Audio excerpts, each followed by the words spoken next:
Hey everyone, welcome back to another episode of Bagpipe Tricks and Tips with your favorite self-proclaimed bagpipe expert, me. Today we're doing a 4th of July. We kicked the crap out of the British, back-to-back World War Champions Special Edition. And today I'm going to teach you how to retape your chanter so that way your pipe major won't get upset with you and it'll be a lot easier to tune in the future. On top of that, your bagpipe won't go from sounding good to sounding awful. So let's get at it. All right everyone, here I have my wooden Gandy chanter from McCallum. As you can see, it's hard to tell in this video, but the tape is pretty bad on it. And low G is coming off.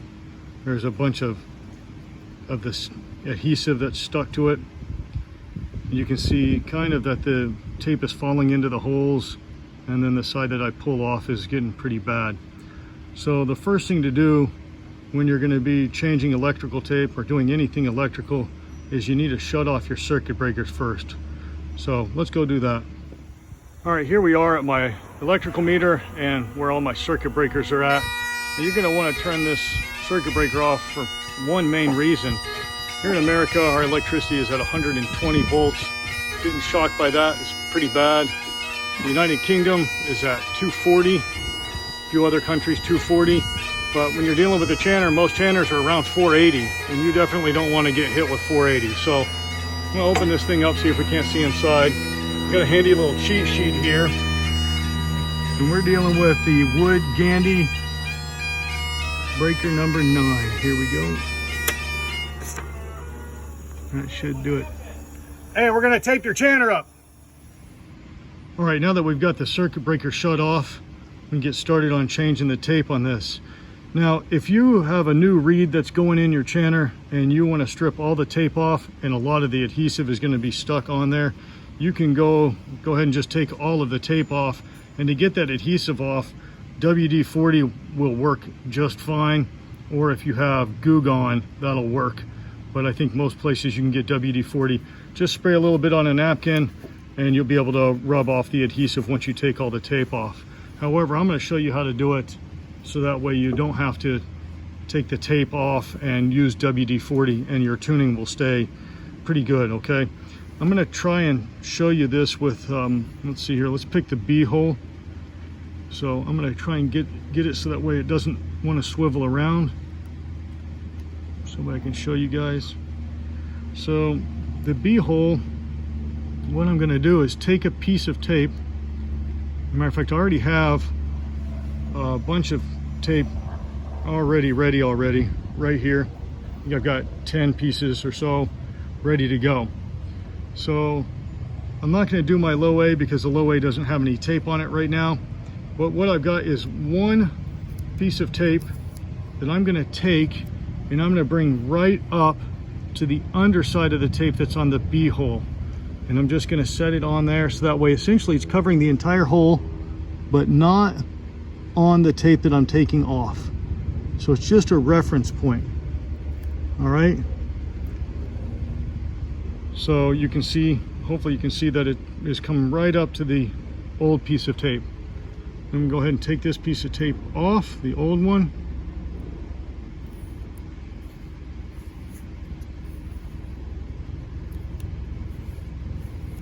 Toss that away.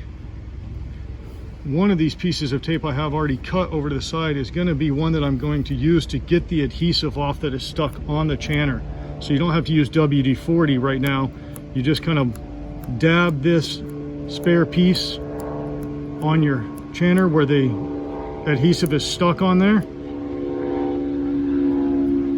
Careful not to, oh, there's an airplane going overhead.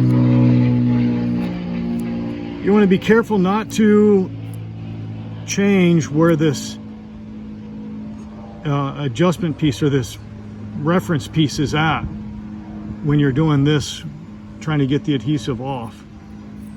So once you've done that, set that piece to the side and grab yourself a fresh piece of tape, and you're going to wind this thing around, starting, hopefully you can see this in the video, starting about here. As you're facing the chanter on the left side, it's going to go around the chanter and then you're going to want it to stop on this side right here before the hole. So let me just do that, and I'll show you, and I'll tell you why you're going to do that. So I'm bringing this around, and when I come around to the side, I'm going to use this reference piece of tape that I have on here as a guide as to where to set this new piece of tape. And hopefully I don't mess this up too much. I don't even know if you can see that in the video, but I'm going to bring this new piece of tape right up to that reference for that guide piece of tape on there. Lay it down and bring this around to right there. So this piece lined up just right. I can take off this kind of reference piece, set it to the side. So that B tape lined up just right. This tape, the reason I think it should be on this side is that if your pipe major is tuning you, whether he or she is right or left-handed, their pipes are on their left shoulder, so it's easier for them to pull this tape off this way. So they can do this, spin it around easily, adjust it, and put it back. Now after a couple times of doing that, this tape is going to stretch. You might have to cut off a little bit so that way it doesn't go into the hole.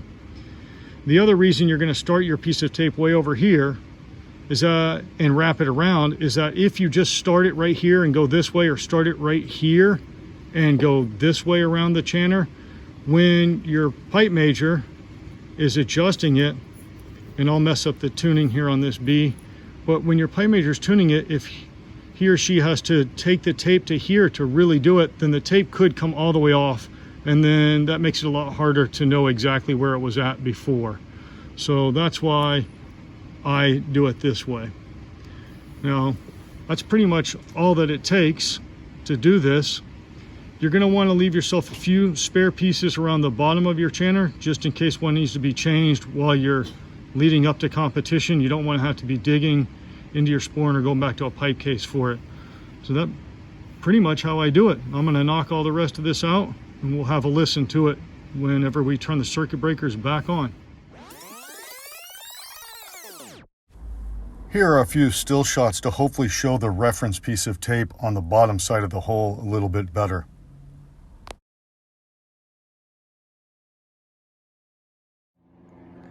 Brought this inside now that I'm done taping, hoping that we get a little bit better lighting in here. It doesn't look that much better, but the tape is on there nice and clean all the way across.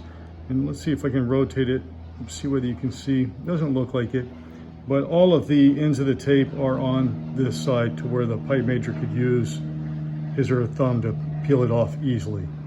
So now that that's done, we'll turn on the circuit breaker and see what she sounds like. All right, here we are back at the panel. Let's see if we can't flip on number 9.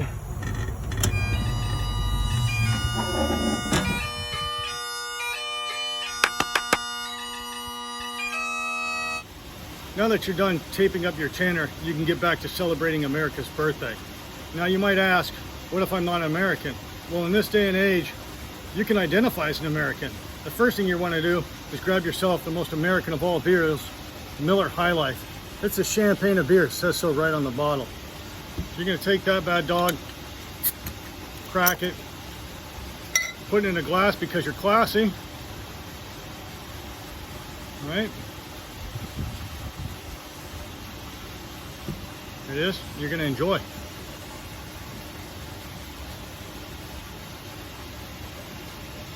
God, that's awful. Awful good. Cheers, everyone. See you next time.